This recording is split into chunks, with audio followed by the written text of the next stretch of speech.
सुनो, दोपहरी में हम सब मिलेंगे। दोपहरी में? तो क्या तू तब निश्चित करेगो कि आज किसके यहाँ जाना है माखन? आज कोई माखन चोरी नहीं होगी।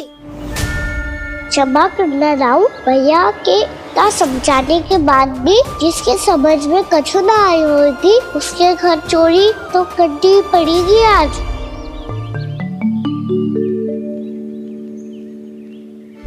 व्यापारी जी, सारी स्त्रियां एक साथ यहीं आ रही हैं। मेरे चक्रव्यूह में फंसने की इतनी शीघ्रता कि संध्या तक भी नहीं रुक पाई।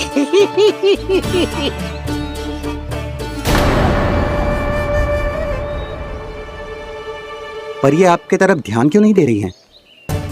लगता है गोकुल की रानी ने इनको पाठ पढ़ा ही दिया। अब आपको ही कुछ करना होगा व्यापारी जी। करूंगा, अपनी चाल सबसे अंत में चलूंगा, किंतु अभी उनके लिए एक घोषणा ही पर्याप्त होगी। तुमने सबको सूचित तो कर दिया है ना कि सबको अग्रिम धनराशि मिलेगी, वो भी दूध, दही, माखन, घी बेचने के बाद नहीं, वो पहले ही मिला करेगी। वो भी केवल एक दिन की नहीं, पूरे सप्ताह की। मैं बिल्कुल सही कह रही थी। जशोदा जी और नंदराज व्यर्थ ही चिंता कर रहे थे।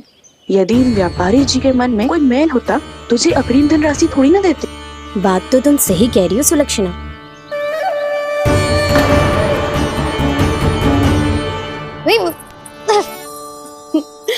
कितनी शरारत करते है तू? काजल लगाने दे मुझे।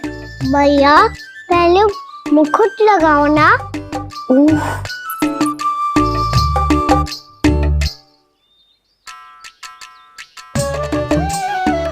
और मेरी मुरली? हाँ हाँ रुक जा, ये ले, बस होगा प्रसन्न। भैया मैं ना चाहता मैं ऐसे फिर से भूल जाऊं, नहीं तो कड़ी धूप में इसे लेने वापस लौटना पड़ता है। चल अब बैठ जा, अब मुझे काजल लगाने दे लेना।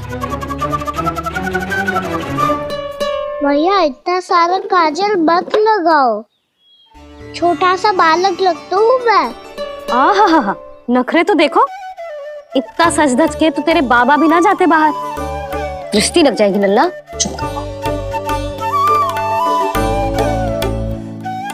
उनको तो आ सकता ही ना है भैया, वो तो गोकुल के राजा है। वैसे भी मुझे भी कम मत समझो, मैं भी राजा हूँ अपनी टोली का। कौन सी टोली? अपनी। ये क्या कर रहे हैं प्रभु? बता, कौन सी टोली? बालकों की टोली मैया, मारी खीर वाली टोली का।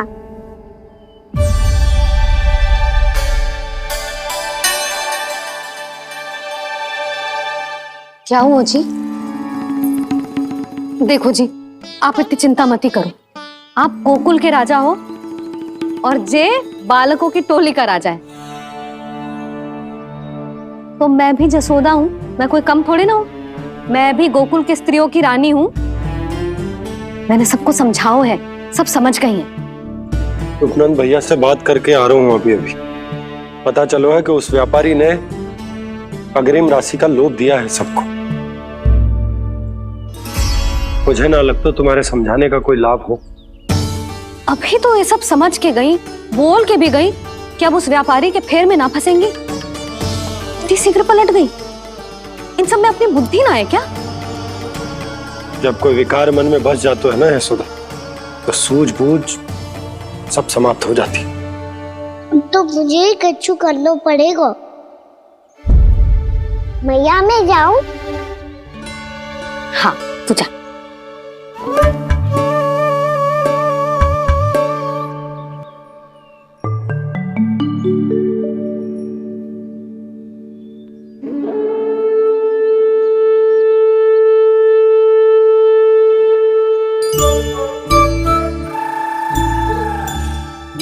बहुत बड़ी समस्या हो गई है सखाओ। कैसी समस्या? लोभ का भयानक राक्षस कहीं ना गयो, वो अभी भी यही है। मुझे पता था। और इसका सबसे अधिक प्रभाव तो मेरी मैया और दादी पर ही हुआ है। तुम सच कह रहे हो उज्जवल? हाँ। अरे कछु ना बलदाऊ, जे बड़ बोला तो ऐसे ही बात करते रहेगा बड़ा चढ़ा के। बड़ा चढ़ा के नहीं बोल रहा हूँ मैं। आज से घर पे दूध दही माखन घी सिर्फ एक बार ही मिलेगा। पर क्यों? ताकि अधिक से अधिक दूध दही माखन घी बचाकर उस व्यापारी को 2 गुना मूल्य पे बेचा जाए। इतने से तो काम ना चलेगा। उस सुलक्षणा से, और मैं तो कहूँ सुलक्षणा से ही क्यों, पूरे गोकुल में सबसे अधिक धनवान बनना है तो और माखन जमा करना पड़ेगा।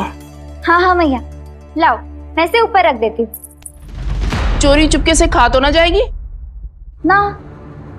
तेरी घबराहट बता रही है कि घर से निकलने से पहले तूने थोड़ा माखन तो खाया है। सच्ची बोल। ना ना मैया, मैं क्यों माखन खाऊंगी? मैं भी तेरी मैया हूँ लाली, माप के रखो तो मैंने।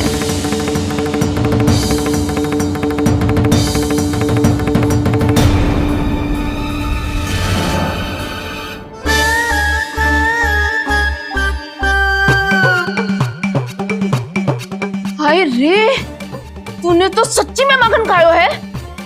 तनिक भी लज्जा ना आई तुझे? असत्य बोलने से पाप लगता है मैया। और जितनी बार आप माखन नाप रही है, उतनी बार डंडी पे लगा माखन आप स्वयं चाट रही है और दोष मुझ पे दे रही है। वो तो बस मैं इसलिए चाट रही थी कहीं व्यर्थ ना जाए। पर तेरी जीभ है कि तीखी मिर्ची। एक तो मैया से बहस करती है और चोरी चुपके स्वयं खा के मैया पे दोष भी धरती है। हे नारायण, कैसी बहू दी है मुझे। जा, दूर हो जा मेरे कक्ष से। और माखन के तो आसपास भी दिखने की आवश्यकता ना है। इस चटोरी को तो कोई भरोसा ना है। माखन को तो सुरक्षित स्थान पर रखना पड़ेगा।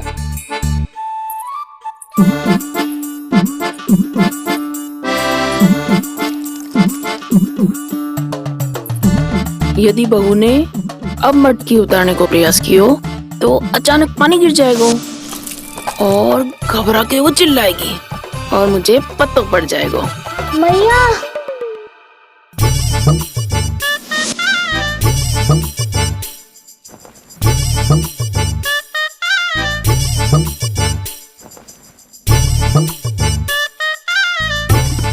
ये माखन तो मैं किसी को छूने भी ना दूंगी, तभी तो बनूंगी धनवान, बहुत धनवान। मैया माखन बेचने कहीं अकेली ना निकल जाए। ये तो पता भी ना चलने देगी कि कितना धन मिलो है। इन्हें अकेली धनवान ना बनने दूंगी मैं भी बनूंगी धनवान, बहुत धनवान। पहले तो जब चाहे तब भरपूर माखन खा सकता था, पर अब दोनों तो ऐसे संभाल के रखती हैं कि जैसे माखन की मटकी ना स्वप्न का कलश हो। मेरे यहाँ भी ऐसा ही हो रहा है। नारायण का बहुत बहुत धन्यवाद। नंद जी और जशोदा जी की बातों में आने से पहले ही सत्य का पता चल गया।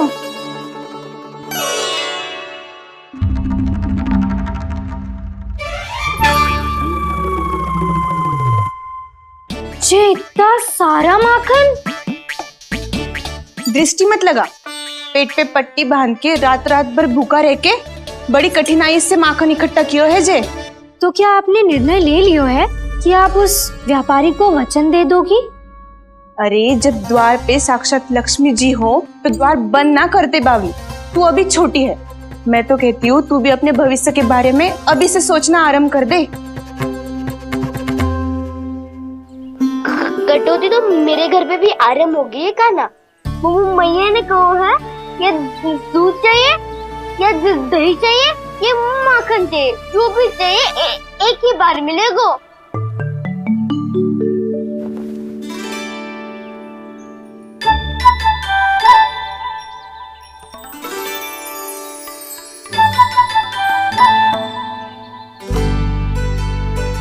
तब हमारी टोली को ही कुछ करना पड़ेगा। तुम हम सबको तुम्हारा अधिकार मिले, ये हमारा कर्तव्य है।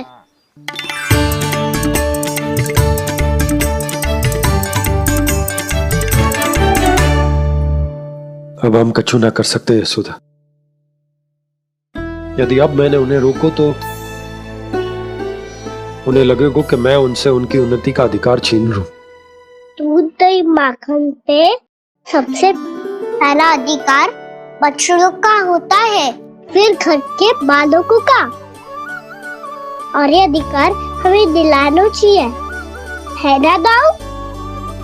मैं सब समझता हूँ कान्हा, तुम मुझसे इसलिए पूछ रहे हो ताकि तुम माखन चोरी की योजना बना सको, पर मैं तुम्हारा समर्थन नहीं करूँगा।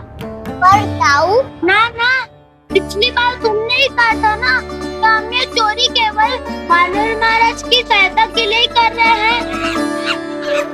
लो, वानर महाराज भी आ गए हमारा साथ देने। आज कोई किसी का साथ